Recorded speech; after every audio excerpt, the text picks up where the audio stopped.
योगी आदित्यनाथ और मोहन भागवत गोरखपुर में कल मिलने वाले हैं, यानी चुनाव परिणाम आने के 11 दिन बाद। अब तक यही कहा जा रहा है कि यूपी में बीजेपी की हार की एक बड़ी वजह संघ की नाराजगी भी रही। तो क्या क्या हो सकता है इस मुलाकात में, इस स्पेशल रिपोर्ट से समझिए।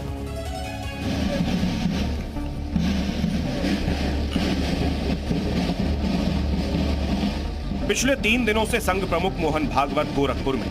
गोरखपुर यानी योगी आदित्यनाथ का शहर, जहां इन दिनों संघ का शिविर लगा है और भागवत संघ के कार्यकर्ताओं को लगातार हिंदुत्व का मंत्र दे रहे हैं। लेकिन जब सामने योगी होंगे तो हो सकता है बात कुछ राजनीतिक हो जाए, कुछ ऐसा जिसका संकेत संघ प्रमुख ने 4 दिन पहले दिया था। चुनाव संपन्न हुए, उसके परिणाम भी आए, सरकार भी बन गई,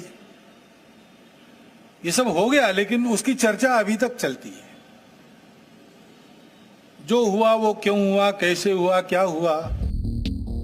शनिवार को जब मोहन भागवत और योगी आदित्यनाथ की मुलाकात होगी तो भी क्या ऐसे ही सवाल होंगे? उत्तर प्रदेश में बीजेपी को हार क्यों मिली? लोकसभा चुनाव में बीजेपी कैसे पिछड़ गई? राम मंदिर निर्माण के बाद भी कमल और ज्यादा खिलने के बजाय मुरझा क्यों गया? आखिर ऐसा क्यों हुआ कि 2019 में यूपी की 64 सीटें जीतने वाली बीजेपी 2024 में 33 सीटों पर ही सिमट गई?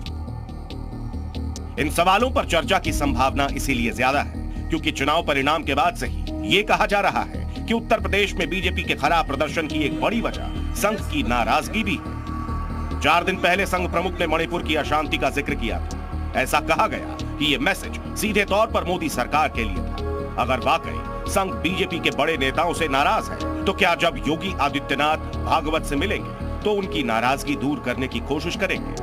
क्या आरएसएस को मनाने के लिए बीजेपी ने योगी को आगे बढ़ाया?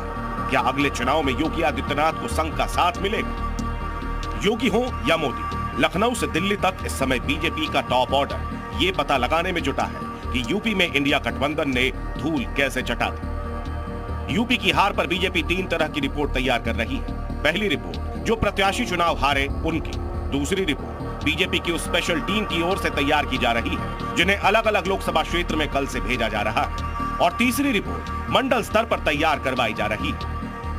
अवध क्षेत्र, कानपुर और बुंदेलखंड में बीजेपी के जितने उम्मीदवार चुनाव हारे, उन्होंने भी हार की वजह पर रिपोर्ट सौंपी है। रिपोर्ट में ज्यादातर हारे हुए सांसद भीतरघात का आरोप लगा रहे हैं।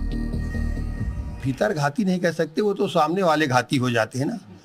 जब सामने वाला घाती होता है तो भीतरघाती भी उसमें शामिल हो जाते हैं। कितने लोग होंगे करीब करीब? अरे बहुत ढेर सारे नहीं होते हैं, ऐसे 2-4 लोग होते हैं जो माहौल को गंदा करते रहते हैं। संगठन के जिन पदाधिकारियों को चुनाव की जिम्मेदारी दी गई थी उनसे अलग से बैठक की गई। पूछा गया कि अगर भीतरघात जैसी कोई बात थी तो पहले बताया क्यों नहीं गया? अब देखना होगा कि भागवत योगी से क्या पूछते हैं और दोनों दिग्गजों के बीच की मुलाकात से क्या खबर निकलती है। ब्यूरो रिपोर्ट, जी मीडिया।